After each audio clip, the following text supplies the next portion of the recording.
بسم الله الرحمن الرحيم.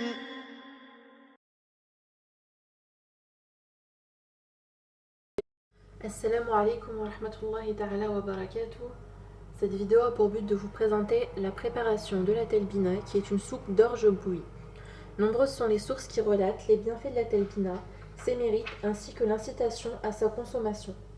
Dans l'authentique de la médecine prophétique de l'imam Ibn al-Qayyim, rahmatullahi alayhi, dans le chapitre page 307 intitulé Orge, donc en arabe Sha'ir, on retrouve un hadith d'Ibn Majah radiallahu anhu qui rapporte que Aïcha radiallahu anha a dit: quand un des membres de la famille de l'envoyé d'Allah alayhi salatu wassalam tombe malade, le prophète alayhi salatu wassalam ordonne de préparer la soupe d'orge, puis demande à tous ceux qui sont présents d'en boire et dit: cette soupe réconforte le cœur de l'affligé et lave le cœur du malade, comme l'un de vous lave son visage des saletés.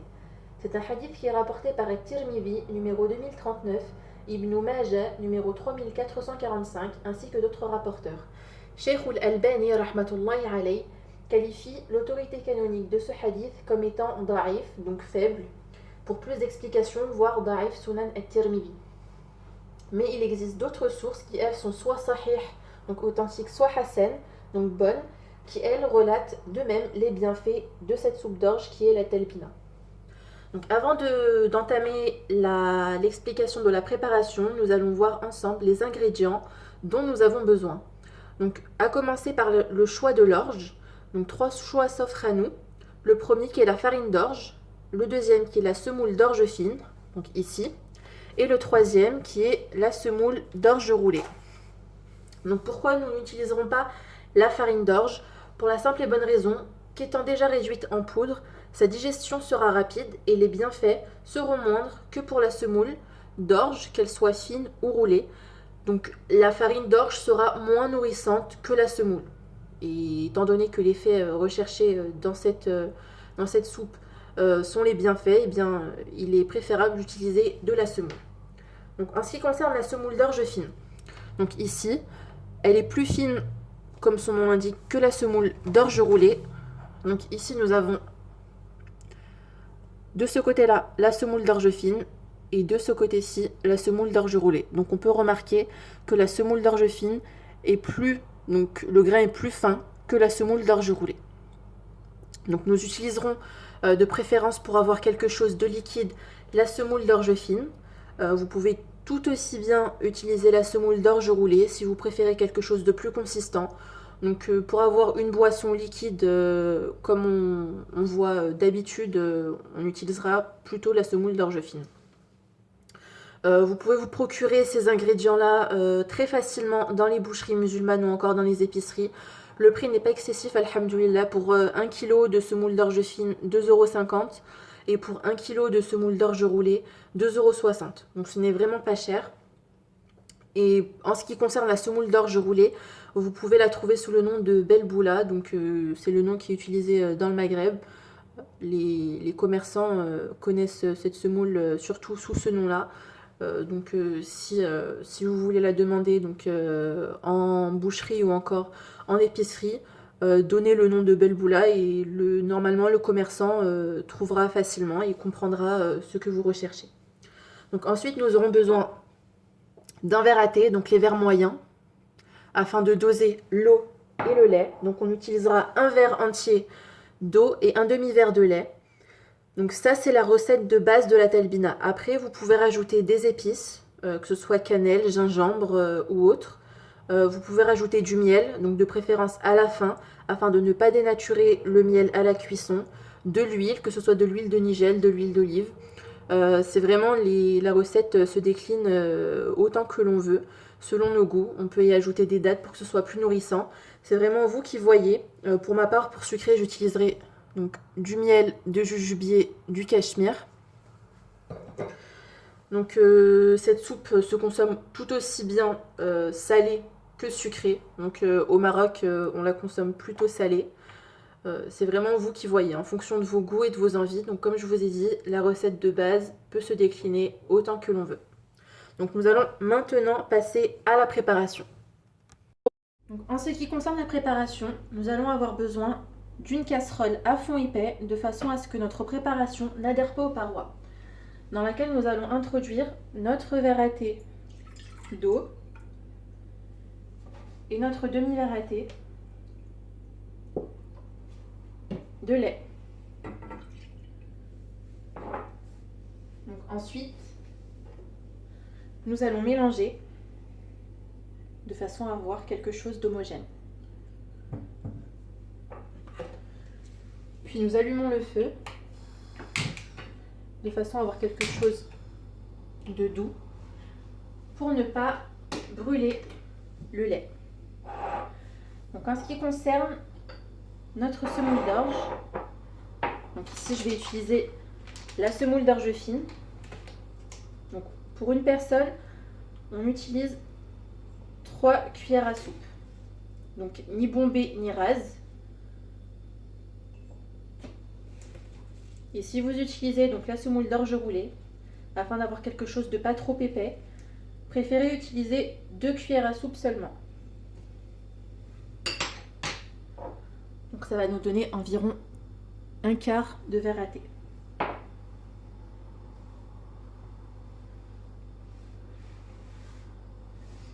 Donc on laisse notre préparation jusqu'à voir les premières ébullitions.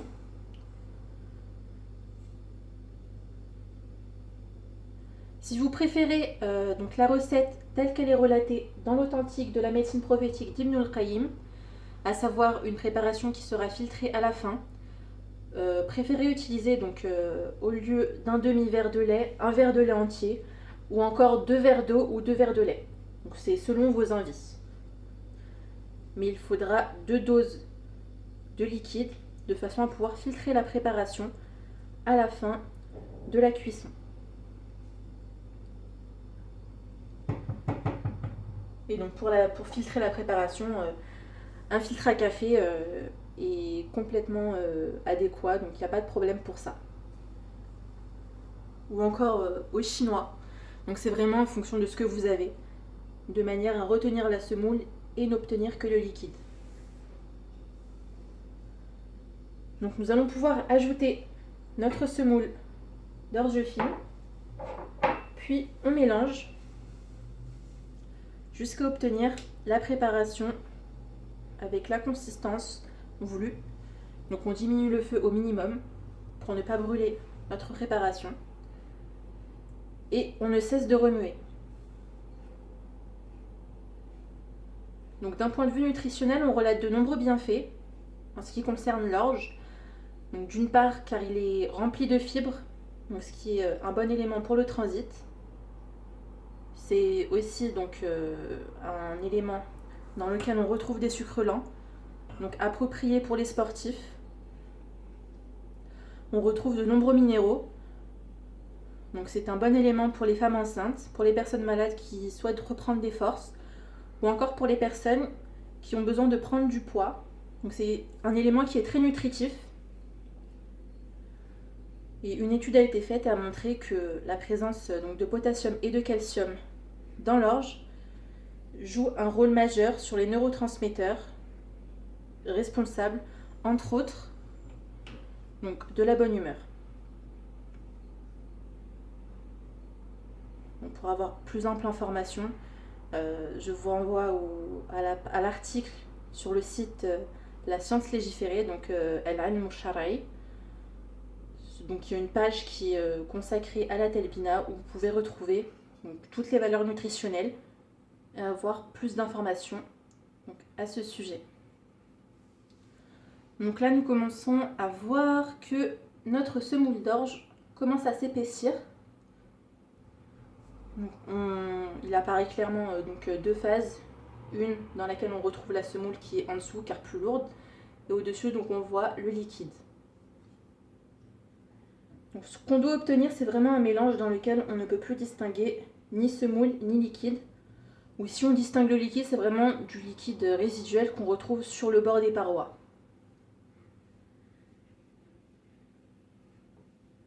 Donc il faut savoir que votre mélange, lorsque vous allez le laisser refroidir, il va s'épaissir. Donc naturellement, la semoule va gonfler.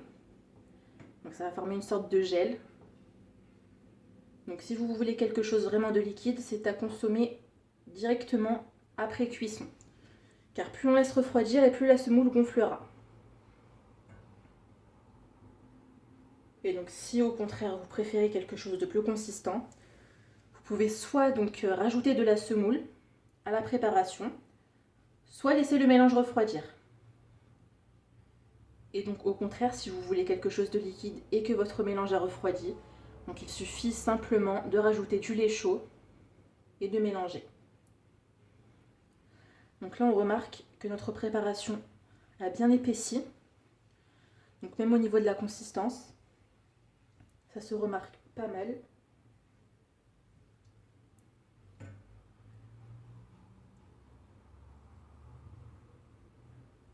Donc on voit que au niveau des parois, donc je ne sais pas si ça se voit, au niveau de la caméra, on voit qu'il y a du liquide donc ici.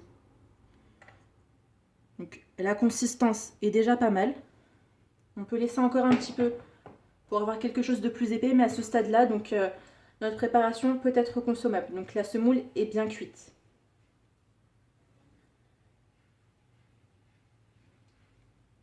Donc une fois cuite, il suffit simplement de fermer le gaz. Et puis vous pouvez donc rajouter les éléments que vous voulez, que ce soit des dattes, des épices ou encore du miel. Donc pour ma part, pour sucrer, donc j'utilise une demi-cuillère à soupe de miel. Donc c'est nettement suffisant, pas besoin de plus. Que je laisse fondre en fait à l'intérieur. Puis je remue.